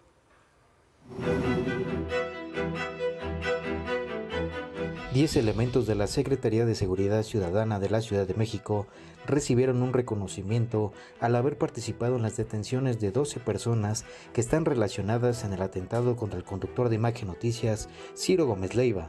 Los agentes pertenecen a la Subsecretaría de Inteligencia e Investigación Policial, cuya labor fue reconocida por el titular de la SCC, Omar García Harfuch. Quiero también hacer una mención especial a los integrantes de todas las subsecretarías de la Secretaría de Seguridad Ciudadana y a varios compañeros de la Fiscalía General de Justicia que participaron en una reciente detención de 12 personas relacionadas con tentativa de homicidio el pasado 15 de diciembre. Este es un ejemplo de la coordinación entre instituciones. Con respecto a las investigaciones por el ataque que sufrió a balazos el comunicador en calles de la alcaldía Álvaro Obregón, el secretario enfatizó que ya cuentan con avances que obtuvieron a través de la declaración de los presuntos responsables. Para Imagen Noticias, Iván Mejía. Bueno, esperemos entonces a la versión oficial. ¿Qué fue lo que sucedió? Esa parte ya lo sabemos, ¿no? Del atentado, pero ¿quién fue él o los autores intelectuales? Y vamos a Naucalpan, en el Estado de México. Ahí un microbús se quedó sin frenos y se impactó contra una camioneta, ahí contra un poste también. Mire, después ahí se ve el momento preciso. Primero contra la camioneta, luego el poste. Aparentemente, como le digo, se quedó sin frenos, pero lo que se ve también es que iba a exceso de velocidad. Al lugar acudieron policías municipales de Naucalpan y también paramédicos. Afirmaron que no hubo personas lesionadas. Parece increíble, ¿no? Después de ver estas imágenes, únicamente pues los daños materiales que se observan ahí y a los vehículos involucrados. Mucho revuelo ha causado el caso de María Ángela, quien había desaparecido en Indios Verdes y al principio se dijo que había sido privada de la libertad. La polémica creció luego de que la Fiscalía de la Ciudad de México dijera que no fue víctima de ningún delito y que se fue por voluntad propia. Le platico los detalles al regresar. Y miren, Grupo Imagen, nos unimos a la pena que embarga a nuestro querido Memo González por el fallecimiento de Patti y de su esposa Patricia Irene Caparroso. Desde aquí un fuerte abrazo para toda la familia, por supuesto. Memo, sabes lo que te queremos. Me tocó en bastantes ocasiones convivir con Patti, era una mujer también extraordinaria y por supuesto, Memo, en el corazón.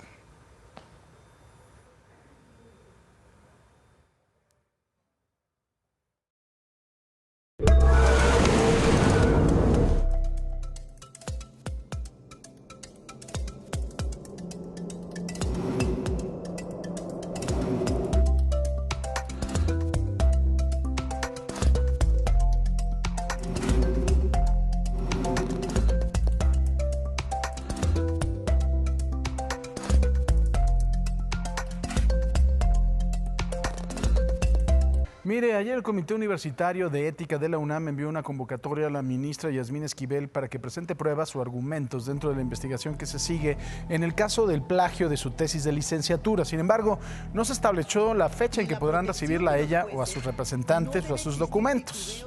Señor de la señora ministra, señor secretario Silva. O sea, siguen pateando el bote, evidentemente. Y vamos al caso de Rosario Robles, el ex titular de la Sedesol, que está en prisión domiciliaria por el delito de ejercicio indebido del servicio público por omisión en el caso de la llamada estafa maestra. Un tribunal federal le concedió un amparo para que el juez que lleva su caso analice si se mantiene o no vigente la acusación en su contra y una vez evaluada se establezca si el juicio sigue o se cancela.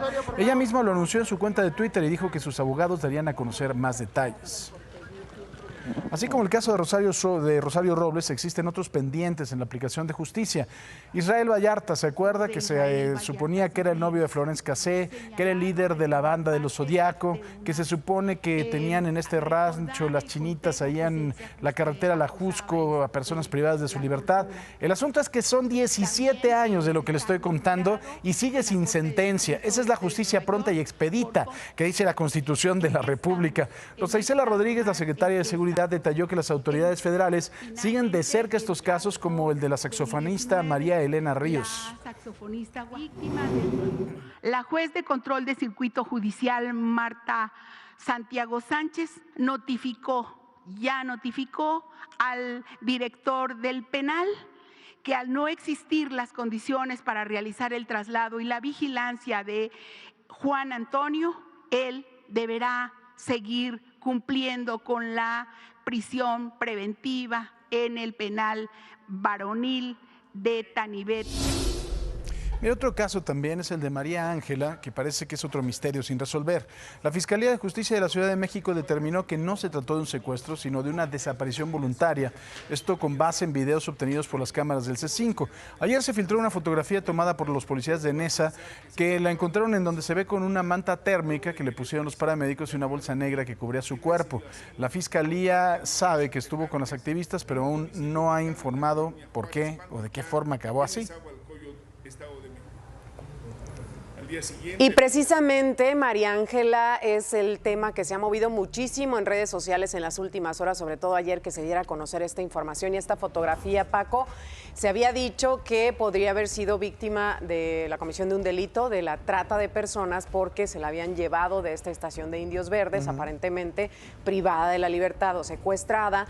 Que la encontraron en un terreno, si recordarás, envuelta en una bolsa de plástico que tenía algunas lesiones y demás. Incluso aquí vimos testimonios de gente que la vio ahí, ¿no?, en este lugar. Y ahora resulta que la Fiscalía dice que no, que gracias a las cámaras del C5 se pudo ver que ella se fue claro, con este grupo de activistas, estuvo conviviendo con ellas, anduvo por varios puntos, ahí mencionan incluso, y que no se trató entonces de la comisión del delito. Ayer hablé con Ulises Lara, el vocero de la Fiscalía de la Ciudad de México. Él quiere separar dos cosas muy importantes. La primera, que nunca se la llevaron o no hay una banda de secuestradores en la estación de Indios Verdes, que no hay ni una sola denuncia por ese caso en esa estación ni por el momento en ninguna otra. La segunda me dice, lo que sí estamos investigando fueron las razones por las cuales se fue, por qué fue a contactar a estas activistas y cómo terminó así. Él lo que quiere es dejar muy claro esas dos cosas, que no haya ningún temor por parte de la ciudadanía, que no vaya a haber una especie, pues bueno, de miedo sin justificar, y otra, los motivos y qué fue lo que pasó después, que dice que son dos hilos separados. Entonces habría que conocer un poco más acerca de las declaraciones de la jovencita, los papás también qué dicen al respecto, ¿no? Claro. Porque sí ha sido una situación importante y decirlo, no queremos revictimizarla, por supuesto, claro. Y qué bueno que fue encontrada con vida, qué verdad, bueno. Finalmente pues, puede hacer lo que se le dé su regalada gana, ¿no? Sí, claro, y que sigan las autoridades buscando los casos de las desapariciones de jovencitas, ¿no? Dice Juan Ortiz, fue una gran noticia que apareciera con vida María Ángela. Sin embargo, el gobierno de Claudia Sheinbaum y la Fiscalía de Ernestina Godoy se enfocan en revictimizarla. Quieren imponer la narrativa de que desapareció voluntariamente, pero niegan varias pruebas. Es lo que decimos, no queremos revictimizarla. Qué bueno que está con su familia, qué bueno que la encontraron y bueno, pues habría que conocer un poco más del caso, pero bueno, el hecho es ese, ella ya está con su familia y aparentemente se encuentra bien. Meredith G dice, ¿se acuerdan cuando Devani se había tirado sola a la cisterna y cuando Yolanda se quitó la vida? Pues ahora María Ángela decidió esconderse de su familia y aparecer tirada, envuelta en una bolsa negra, desnuda, con signos de violencia. Algo mágico sucede en México. También en relación a esto, Paco, el vocero decía ayer, Ulises Lara, que aparentemente no había signos de violencia, ¿no? Que no tenía huellas de violencia. Yo reitero, yo creo que hay que tomarlo como dos casos separados, ¿no? Sí. Que no fue secuestrada de ahí y después lo que pasó en los días subsecuentes. Se tiene que hacer una investigación más a fondo, ¿no? Violeta Vázquez Rojas, la Fiscalía de la Ciudad de México ya desmintió la versión del secuestro y la supuesta mafia y mostró los videos en donde María Ángela se ausentó por su propia cuenta. Pero ¿qué importa la evidencia? Solo seguirán creyendo y difundiendo la versión falsa que refuerce sus creencias. Por eso lo decimos, es importante que se investigue. Ya lo llevaron al terreno político otra vez, entonces no. Esa es la situación. Estamos hablando de la desaparición de una chava, o sea, no es como que se pongan otra vez a aventar. Bueno. Sí, no, y que sigan buscando a las jovencitas que se reportan como desaparecidas, eso es muy importante. Lup Velázquez dice, qué bueno que María Ángela regresó a casa sin ser violentada. Se nota que la oposición está desesperada por quitarle la delantera a la doctora Claudia Sheinbaum. Les voy a decir una cosa, tantita madre. De verdad, en este tipo de cosas, cuando se trata de la vida de una mujer, de una chava, no lo politice, ¿no? Que nos diga la Fiscalía qué fue lo que pasó después, por qué terminó ahí y que nos lo expliquen de forma... Ya que se hagan las investigaciones. Sí, pero si lo llevan todo al terreno político, así no vamos a avanzar. Sí, no, y lo bueno es que apareció, como les digo, la jovencita. Pero bueno, Paco, continuamos con más. Así es, y mire, vamos a hacer contacto en este momento con Alejandro Zúñiga, director general de Servicios al Turista de Los Ángeles Verdes. Es viernes, estamos con ellos para que nos digan cuál es el estado de las carreteras de nuestro país. ¿Cómo estamos? Muy buenos días. Muy buenos días, Paco. Les saludamos con enorme gusto desde este Centro de Geointeligencia Ángeles Verdes de la Secretaría de Turismo del Gobierno de México. Y bueno, Paco, ¿cómo amanecen las carreteras el día de hoy? Quisiéramos comentarle a tu auditorio que si se encuentra o se va a dirigir a los siguientes puntos, tome precauciones, ya que hemos detectado en el arco norte hay un cierre de la circulación en el kilómetro 76, esto es en el tramo conocido como Tula 1, Tula 2. Asimismo, en el estado de Baja California, en la zona de Tijuana-San Miguel, en la dirección Tijuana, hay un traslado de vehículo con exceso de dimensiones, lo cual está haciendo tránsito lento. En Veracruz, Paco, en la zona de Aguadulce, Cárdenas, en la carretera 180, hay una reducción de carriles por maniobras que se están realizando de un tractocamión que se salió de la carretera por la madrugada. En la zona de Quintana Roo, Paco, en la autopista Cantunil-Puerto Juárez, hay un cierre parcial de la circulación en el kilómetro 289 a causa de un accidente. También quiero aprovechar, Paco, para darle a conocer a tu público las tareas de mantenimiento que se están haciendo en la carpeta asfáltica para que tome igualmente precauciones. Nos vamos a la zona centro, en el libramiento Cuernavaca, si bien ya terminó los trabajos de mantenimiento en La Pera, a los kilómetros del 84 al 90 hay labores de mantenimiento que se están iniciando. Tome precauciones. La zona centro también en el kilómetro 60 al 59 de la México-Puebla hay reducción de carriles por trabajos de mantenimiento. Nos vamos a Veracruz, Paco, en la zona de Los Chuapas, Tuxtla Gutiérrez, en el kilómetro 142, se registra una reducción de carriles también por trabajos de mantenimiento. También hay trabajos de mantenimiento en la carretera Mazatlán-Culiacán, en el kilómetro del 202 al 204, tome precauciones. Son los principales puntos, Paco. Oye, querido Alejandro, también es importante recomendarle a la gente que cuando vaya a salir a la carretera, no solo revise el coche, sino que traiga pues lo básico, ¿no? En el caso de que tenga algún percance. Claro, siempre nosotros buscamos que no se nos olvide el bronceador, el traje de baño y demás. También tenemos que tomar precauciones sobre llevar un kit de herramienta que nos permita tener una emergencia que lamentablemente siempre es probable en carretera. ¿Qué es lo que sugerimos, Paco, para que tome en cuenta tu público? Llevar un pequeño maletín que contenga por lo menos verificar que esté el gato hidráulico para hacer un cambio de llanta, que tenga ese kit un desarmador, una llave de cruz para la propia llanta, una llave inglesa, pinzas. Sobre todo los triángulos de seguridad es importantísimo que verifiquen que se encuentran en funcionamiento y que se lleven, obviamente. Sugerimos también una pequeña lámpara de mano. Los cables pasacorrientes también resultan muy útiles para un incidente en carretera. El extintor una pequeña garrafa de agua, aunque sea vacía, pero que se tenga el recipiente para llevarlo. Y siempre sugerimos igualmente una pequeña navaja, porque si hay que hacer algún corte en el cable. Son los principales y mínimos requerimientos que nosotros siempre sugerimos que no olviden su vehículo nuestros turistas, Paco. Oye, también, Ale, ¿qué eventos son los que ya se están acercando y en qué lugares de la República? Es importante en estos días que viene el tema de la Candelaria, el 2 de febrero.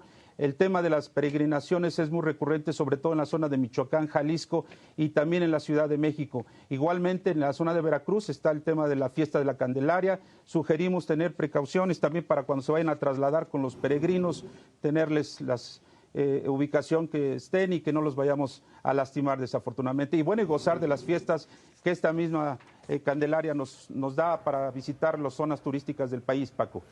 Muy bien, Ale, en las redes sociales y por supuesto recomendar la aplicación de Los Ángeles Verdes. Sugerimos que bajen nuestra aplicación, la app Ángeles Verdes, que se encuentra en las tiendas de conveniencia digital. Es bien importante porque es una manera práctica que pueden hacer contacto con este centro de geointeligencia y tener una mejor atención. Nuestras redes sociales, Paco, Sectur-MX y Ángeles Verdes MX en el tema de Twitter, y en Facebook búsquenos como Secretaría de Turismo México y Ángeles Verdes MX. Muy bien, te agradezco mucho, Alejandro. Gracias y muy buenos días. Buenos días, Paco. Un abrazo. Cristal, adelante. Gracias, Paco. Vamos ahora con las terapias que son basadas en la aplicación de células madre de cordón umbilical, que mire, han estado dando resultado para enfrentar el cáncer. Especialistas mexicanos consideran que aquí en nuestro país se debe impulsar la investigación en esta área médica. El doctor Alejandro Madrigal Fernández, condecorado por la Orden del Imperio Británico por sus investigaciones contra el cáncer, planteó que en México se debe incentivar la investigación para la utilización del plasma de embrión en contra de esa enfermedad mortal. Y el plasma del cordón umbilical contiene productos que permiten hacer eso. Nosotros aislamos los diferentes productos del plasma de cordón umbilical, y el plasma, por ejemplo, y lo usamos para varias cosas. Por ejemplo, el plasma simplemente con gluconato de calcio formamos una pequeña gelatina, y esto pues tiene funciones fantásticas en recuperación.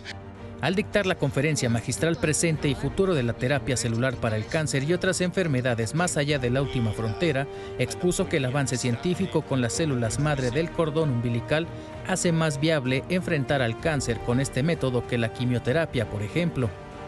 Quisiéramos agarrar linfocitos de un donante que ya reconozcan a la célula tumoral y la destruya. Dejarnos de sacarle el donante todas esas células, de irradiarlo al paciente, de darle quimioterapia y toda esa toxicidad. Queremos innovar. Ante especialistas, médicos y estudiantes reunidos en el Instituto Nacional de Rehabilitación, el científico mexicano dijo que trabaja actualmente con otros expertos en un proyecto de banco de células universales. Madrigal Fernández indicó que el avance en la investigación médica con células madre puede servir para combatir eficazmente distintos tipos de cáncer. Con información de Héctor Figueroa, Imagen. Vamos a la última pausa y regresamos, por supuesto, con mucha más información. La guerra de declaraciones entre el exsecretario de Estado de los Estados Unidos, Mike Pompeo, y el canciller Marcelo Ebrard. Al respecto también, vamos a desayunar con Atalo Mata, lo vamos a ver mover el bigote. Ya volvemos. Pues bueno, estoy seguro que usted recuerda estos videos que le presentamos en la semana, ¿no? En donde lo que se dice en redes sociales es que eran extorsionadores que estaban pues pegándole a la gente para que pague la extorsión, ¿no? El gobernador de Sonora, Alfonso Durazo, dice que no son casos de extorsión por el cobro de piso por parte de grupos criminales. Dijo que son casos raros, casos graves, pero no de extorsión. Entonces, yo creo que estaban jugando al tú las traes, pero se llevan muy pesado. No lo hacen con una tablota y con un R15. Dios, vamos a escuchar. Estamos investigando, pero lo importante es que no se trata de casos de extorsión. Absolutamente no. Absolutamente no. No se trata de cobro de piso. Implican un problema en tanto que golpean a una persona, en tanto que hay un arma involucrada. Están investigando, pero no es extorsión. Están investigando o no están investigando, ya terminaron de investigar. Bueno, Ay, Poncho. Mire lo que pasó anoche en la alcaldía Cuauhtémoc en la Ciudad de México. Encontraron panfletos y lonas con propaganda en contra de la jefa de gobierno Claudia Sheinbaum en la Dirección de Desarrollo Social.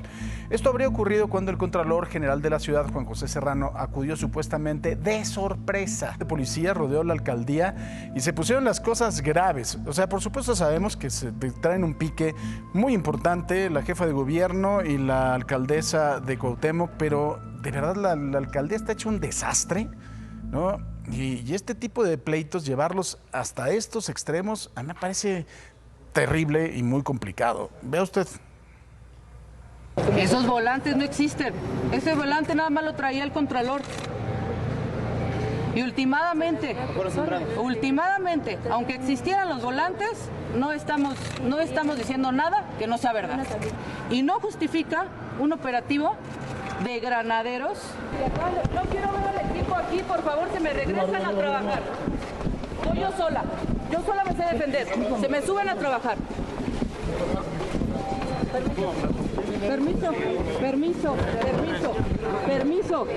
¿Me dejas pasar? ¿Me estás deteniendo? Por favor, jefe. ¿Me estás deteniendo? Por favor, déjeme pasar, jefe. ¿Me estás privando de mi libertad? ¿Me están privando de mi libertad? ¿Me están privando de mi libertad en mi alcaldía, perdón? ¿Me están privando de mi libertad?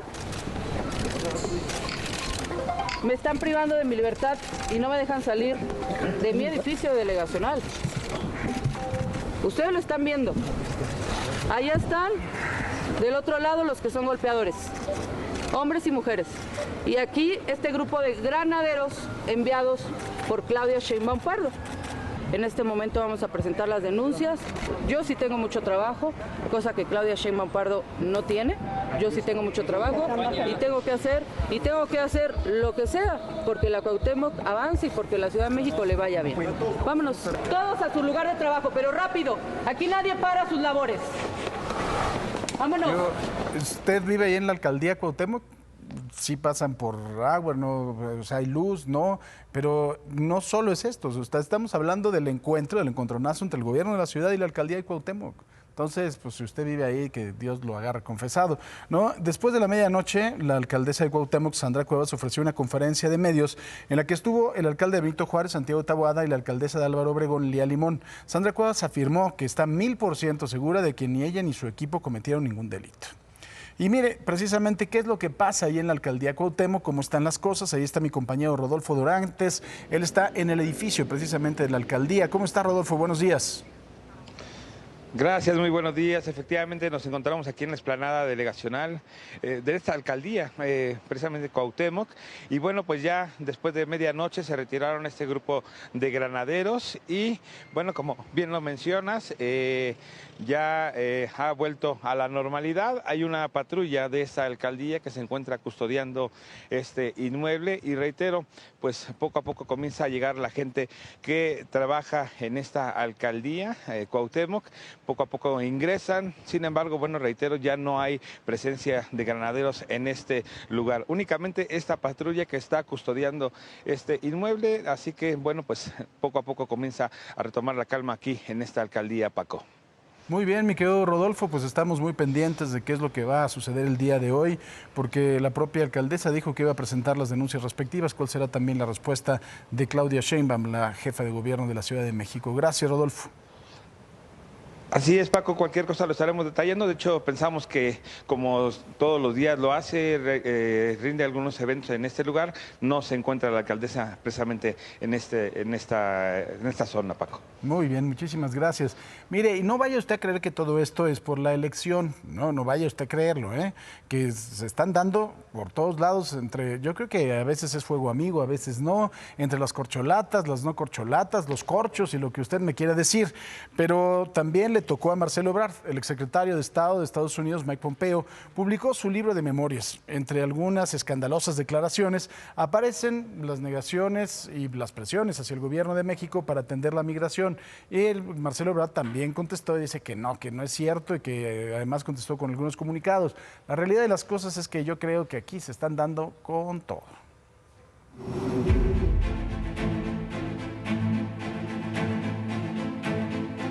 Primero fue Donald Trump, luego su yerno Jared Kushner y ahora el exsecretario de Estado Mike Pompeo.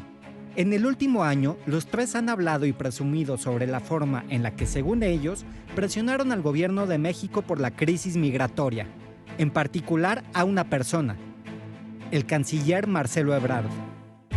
Brillante, muy marxista, pragmático, con posibilidades de ser el próximo presidente de México.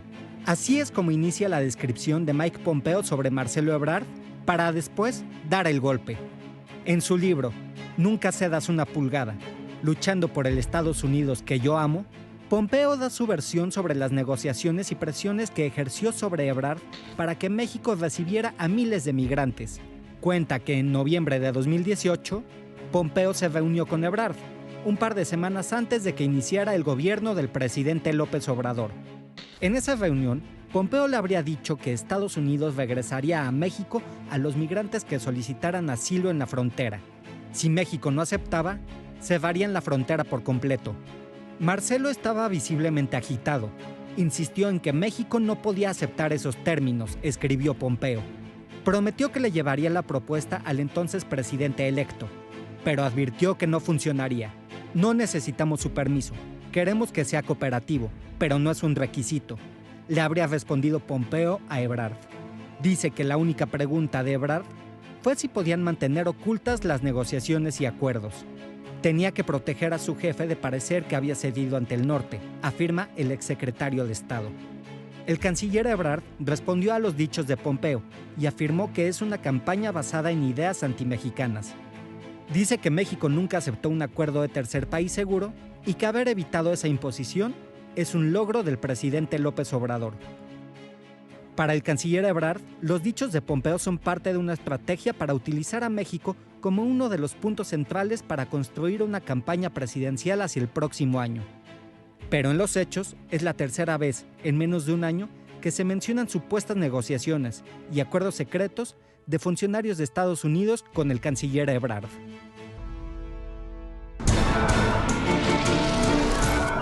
¿Qué está pasando en el mundo? Le cuento que dos altos cargos de la ONU dijeron que presionan a los talibanes para que reviertan sus restricciones contra las mujeres en Afganistán, en especial la prohibición de trabajar en la entrega de ayuda. La subsecretaria general de la ONU señaló en Nueva York que presionó bastante fuerte sobre los temas de mujeres en su visita de la semana pasada a Afganistán y que a veces la reacción no fue agradable.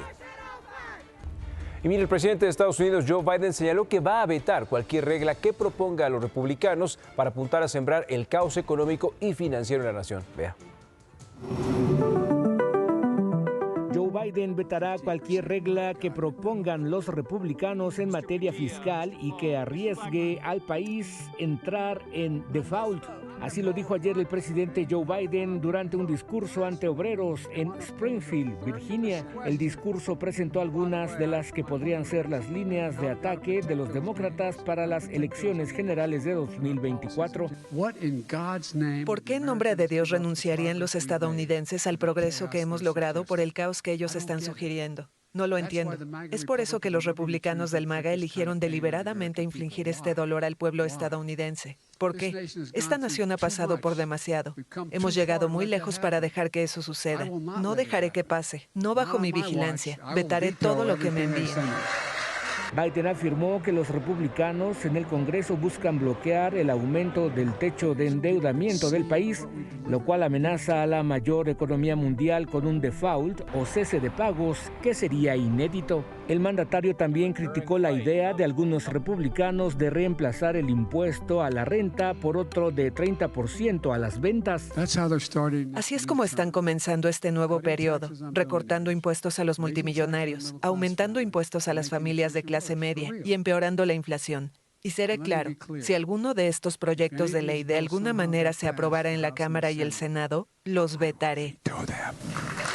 Ayer, los datos del Producto Interno Bruto mostraron un crecimiento de 2.1% en la economía en 2022, con un último trimestre mejor de lo esperado, lo que jugaría a favor del demócrata.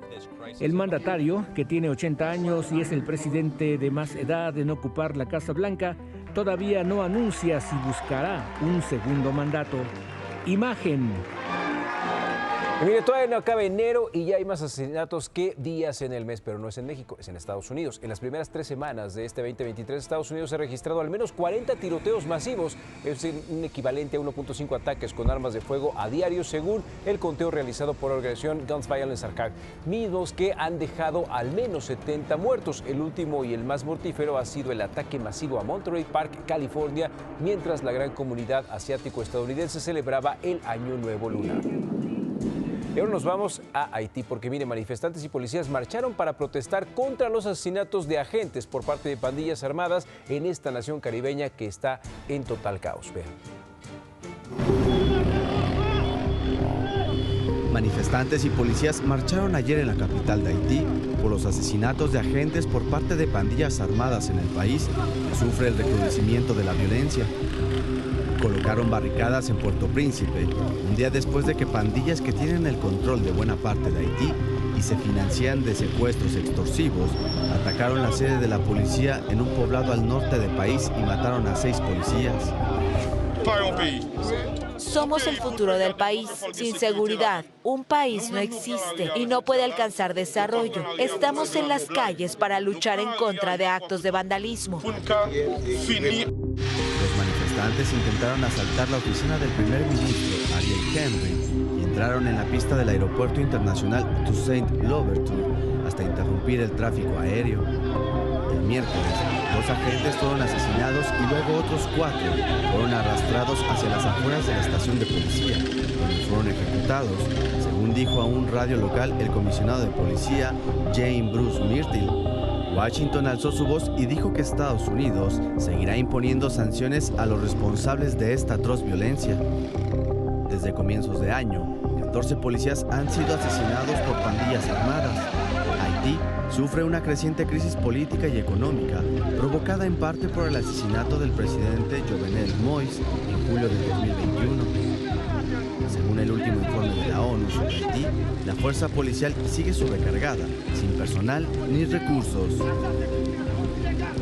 Y mire, autoridades judiciales en Nicaragua sentenciaron a 8 y 10 años de cárcel a 3 familiares del opositor exiliado Javier Álvarez en la primera condena dictada en el país contra parientes de un perseguido político. Los delitos impugnados fueron conspiración y propagación de noticias falsas. Y también, por otra parte, ojo, turistas, Nicaragua restringió a los viajeros el ingreso de cámaras fotográficas y de video, así como lentes, luces y accesorios para grabación de imágenes y sonido. Así es que si usted piensa visitar Nicaragua como turista, no lleve su cámara. Pues mire, una polémica importante. El histórico y emblemático Palacio Real de Madrid fue escenario de un tenso momento entre la reina Leticia, que además de todo no es que tenga un extraordinario carácter, ¿no? Pero además de todo me parece que es un asunto muy complicado. Y el embajador de Irán en España, Hassan Ghashgabi. Como cada año, los reyes hay una recepción para todo el cuerpo diplomático acreditado en España, y cuando saludaron a sus invitados, el diplomático iraní estrechó la mano del rey Felipe VI y cuando iba a saludar a la reina, se lleva la mano al pecho y se pasa de largo. El hecho ha provocado muchas reacciones. Por su parte, la embajada de Irán en España dice que lamentaba que hayan existido juicios erróneos sobre el embajador, pues para los musulmanes más conservadores el contacto físico entre personas de distinto sexo está prohibido, a menos de que estén casados o sean familiares directos. Ahora, pues bueno, yo creo que si hay una situación como esta, pues podrían mandar a alguien no tan extremo, ¿no? Si saben que van a tener contacto en un país en donde pues hay una reina, ¿no? Entonces, el momento fue tenso y la reina puso una cara que verdaderamente me parece que sí estaba muy molesta. Vamos a ver. De la República Islámica de Irán. Embajadora de la República de Croacia. Embajadora de la República de Croacia. Le cuento que la clavadista de altura Adriana Jiménez cierra el ciclo del deporte profesional. Mi compañera Eda Padilla nos tiene la historia y lo que viene para ella. Adriana Jiménez, clavadista de altura, se despide del escenario deportivo en un evento acompañada de amigos y autoridades del olimpismo mexicano. Y aquí no se terminan mis ilusiones. Mis sueños seguirán siendo de altura. Porque el límite es el cielo y el deporte mi más grande motivación. Emotivas palabras de despedida fueron las que le dio el medallista olímpico Jesús Mena Campos al recordar que en algún momento Adriana tenía miedo al hacer un clavado. Uno como atleta de la disciplina de clavado yo no logro comprender, y a lo mejor algunos de los clavadistas o entrenadores que se encuentran aquí me ayudan a entender. ¿Cómo puede ser posible que una persona haya tenido, no sé si la palabra sea miedo, pero a lo mejor pavor, hacer un clavado de 2 vueltas y media hacia atrás del trampolín de 3 metros? En su intervención, la presidenta del Comité Olímpico Mexicano, María José Alcalá Izguerra, dijo a Adriana que deja un legado en las nuevas generaciones de pequeños atletas. El camino que te espera es maravilloso. Y aquí, todos los que están aquí te van a seguir arropando. El Comité Olímpico siempre estará al pendiente, siempre estaremos tratando de decirte cuando te equivocas, abusada, eso no está bien. O también siempre te diremos, oye, eso está muy padre, adelante, lógralo. Adriana se incorpora al trabajo administrativo y de coordinación en la Federación Internacional World Aquatics como integrante de la Comisión de Clavados de Altura. Para Imagen, Eda Padilla. Ahora solicitamos su colaboración para localizar al señor Edilberto Duarte. Tiene 55 años, desapareció el pasado 19 de enero en la colonia Volcanes, esto es en Tlaxcala. Cualquier información que ayude a localizarlo, por favor, puede reportarla al número que aparece ahí en pantalla, 800-008-5400.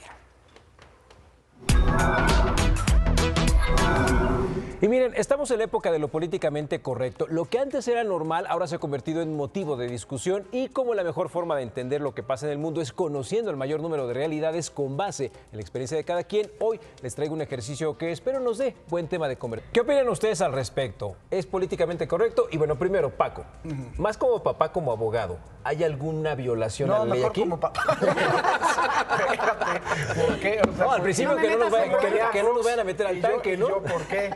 A ver, la Ley Federal del Trabajo es el artículo 22 bis.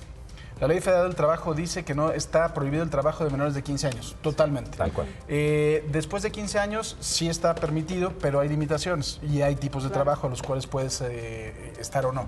Pero, por el otro lado, está el derecho de corrección. Hay un Código Civil Federal. En este Código Civil Federal, sí, el artículo no me acuerdo, es por los 2000, dice que los padres tienen ese derecho de corrección, pero ¿hasta qué punto? No, hay un amparo que está en la Suprema Corte de Justicia que está ya en la sala y no han querido listarlo porque es un amparo en cuanto declararía como un delito la corrección a los hijos. Pasarte de la raya. O sea, ni siquiera pasarte de la raya. O sea, mi hijo, ni regañarlos. No regañarlos, ya al tocarlo. Mi hijo me puede mandar al bote con ese amparo. Pues casi. Entonces, está bien controvertido el tema. Cris, sí, es muy controvertido. Este video causó mucha sensación y polémica. El señor evidentemente es del norte del país, donde son broncos. Es que me veo identificada un poco, porque así somos los norteños. ¿A ti te pusieron a vender caramelos allá? Pero ¿sabes sí se vende bien el mazapán. Fíjate que sí son de las medidas que aplican los papás, muy del norte, es cierto, pero no deja de ser una humillación. Y nadie aprende, la realidad es que nadie aprende a raíz de una humillación. Imagínate que aquí llegamos a lo mejor un minuto tarde del llamado y Lasky nos da de latigazos o nos pone a vender notas ahí en la calle. En el periódico. Oigan, ya no hay que traer pan entonces, porque creo que estamos cayendo en esta dinámica. Pero sí, la realidad es que yo creo como mamá que se trata de una humillación y ningún niño ni nosotros aprendemos a raíz de humillación. Mi querido Robert, tú eres el papá más nuevo aquí. Tienes una hija en donde obviamente es nuestra razón de vivir. Pero de repente, a veces los papás nos falta cómo corregirlos cuando a la escuela les vale un cacahuate. ¿Cómo lo viste tú? Me parece que es un tema muy complicado, delicado, y el poder tener ese control sobre los hijos, que a veces los hijos son muy rebeldes, es muy difícil. Digo, yo ahorita diría, no, sí, quizás le aplicaré un correctivo a mi hija para que dimensione lo que realmente es importante, ¿no? En la escuela o quizás cuando están saliendo un poco, no sé, del desorden. Pero yo sí creo que sí necesitamos tener otro tipo de correctivos, no llegar a ese límite. Gis, tú tienes sí una adolescente. Rebasan, hay que ¿Generación de cristal o mano dura? De las dos. De las dos, hubo de las dos. Ahorita dijiste algo muy importante, que si en la escuela, pero es que en la escuela no se van a educar, o sea, van a aprender. La educación sí depende totalmente del 100% de nosotros los padres y yo creo que en este caso sí hacen falta límites para ambos, tanto para el menor como para el adulto. Sí, ¿no? y además de todo, si le pongan a vender otra marca, no. Pues apropiense de la No, de la rosa tiene también. Son los más deliciosos. Tiene pulparindos. Y tiene dulces. Son muy buenos. Apropiense de esta discusión, llévenle el fin de semana, cuéntenos qué pasa. Arriba el norte, pero aguas, aguas. Sí. Arriba el norte, pero en el mapa. Límites tanto para los adultos. Vamos, miren, a quien no corrigieron de chiquito, lo que no dejaron tiene comer. límites. Sí, Que no tiene límites, es Atalo. Lord Cachetón. Ahora, ¿dónde está moviendo el bigotón? Señor Atalo Mata, buenos días. Ah, caray. ¿Cómo están? ¿Qué tal, Paco? Buenos días, saludos a todos. Bien. No se espanten, no estoy en una obra de construcción necesariamente. Estoy en una obra de pizzas y es que un grupo de chavos se unieron, arquitectos, ellos, profesionistas, se unieron para abrir este negocio que se llama Rebanada México aquí en Avenida Coyoacán, en la Colonia del Valle, Avenida Coyoacán número 117, pueden venir. Pero aquí hay cosas muy importantes que les quiero dar a conocer, miren. Para empezar, aquí está mi pedido. Eres grande, Atalo Mata, así te lo van a entregar. Pero miren, esta pizza para el noticiero de Francisco Sea, porque somos grandes todos, somos grandes también nosotros. Voy a agarrar mi pizza y... miren nada más. Ay, todavía está aguadita, calientita. Pero aquí lo importante es de carne. Es que si no como... Si no como, no puedo hablar, entonces no les puedo dar bien la información. Tengo que estar bien, bien alimentadito. Miren, este negocio no solo es un negocio ni es lucrativo, porque se tiene una causa social. Eso es lo importante y eso nos da mucho gusto darle a conocer a la gente. Estoy con Arquimaniaco. ¿Cómo estás, Arquimaniaco? Bienvenido, Atalo. Muchas gracias por visitarnos y estás probando una pizza con causa y con estilo. A ver, platícanos qué es lo que venden aquí, las pizzas, qué contenido tienen, primero, por favor. Hay 4 sabores, hay pepperoni, hawaiana, carne y al pastor, pero lo interesante de esta pizza es que en lugar de venir 8 rebanadas, vienen 7, porque retiramos una, la damos a gente en situación de calle, tú acabas de donar una rebanada y te dan un premio que está por allá. Oye, muy bien, y estoy con Sitsi Huerta. Sitsi, platícanos, por favor, muy buenos días. Platícanos la dinámica. Aquí uno llega y qué es lo que tenemos que hacer. Vente de este lado. Claro que sí, pues ordenas tu pizza, la del sabor que tú desees, y entonces puede que Arquimaniaco te entregue tu pizza, pero si no, de este lado te entregan la pizza. Y pues también tenemos aquí unas fundaciones con las que trabajamos, es Casa de la Amistad, la Cruz Roja y Adopta Carmen Destino. Entonces, ojalá que puedan visitar la sucursal, está muy padre y pues aquí los esperamos. Oye, está algo también muy interesante. Aquí la misma caja de la pizza, la podemos donar, amigos, la podemos donar. ¿Y qué es lo que hacen ustedes con ella? Sí, aquí está pensado todo y pues justo la tapa de la caja se puede reutilizar y logras hacer un cubito. En la caja vienen las instrucciones para que lo hagas y pues ya puedes colocar lo que quieras, lápices, un botecito de basura. Lo importante es que se recicle y pues bueno, ayudar al planeta. Esta cajita para las salsas, ¿verdad? Ajá, nosotros las utilizamos para las salsas, pero bueno, también se la pueden llevar. También se puede lograr hacer una alcancía que se ve por este lado. Esta es la alcancía, ¿verdad? Muy bien. Ajá, ¿cómo se hace esa? Esta es un proceso especial. La cajita tiene las instrucciones para esta, pero esta de allá es un proceso especial. También las donamos aquí en Rebanada México en caso de que nos visiten. Oye, está muy bien. Entonces, ¿qué? Arquimaniaco, vente para acá, por favor. ¿Cuáles son las redes sociales? ¿Cómo los pueden encontrar? ¿Tienen servicio a domicilio? ¿Cómo está ese asunto? Estamos en todas las redes sociales como Rebanada México o Arquimaniaco. Y solo estamos en plataformas como Uber Eats, pero es mejor aquí visitar la pizza porque está más crocante y más rica. Muy bien. Y hay que ayudar a la gente. Entonces, una rebanada que ya el noticiero de Francisco Sea le está dando a la gente necesitada y también pues a los perritos se les puede dar algunas croquetas, ¿verdad? Sí, tenemos otro producto, Cinemaniaco, está muy padre esta cajita y justo apoya a las mascotas en la compra de ese producto. Alimentamos a 2 mascotas por un día, uno quien la compra y otro Rebanada México. Muy bien, hay que venir a Rebanada México, aquí en Avenida Coyoacán, número 117, aquí los esperamos. Qué gran idea, felicítalos de verdad, Atalo. Saludos. Qué gran idea, de verdad, más gente así en este país es lo que necesitamos. Y bueno, nos vamos a enlazar con mis queridos Poncho y Pam. que pues van a hablar del caso muy polémico de María Ángela. ¿Cómo estamos? Buenos días, muchachos, compañeros, amigos. Muy buenos días, qué gusto saludarte a ti, a toda la mesa. Fíjense, ¿sí se puede comer pizza sin chela?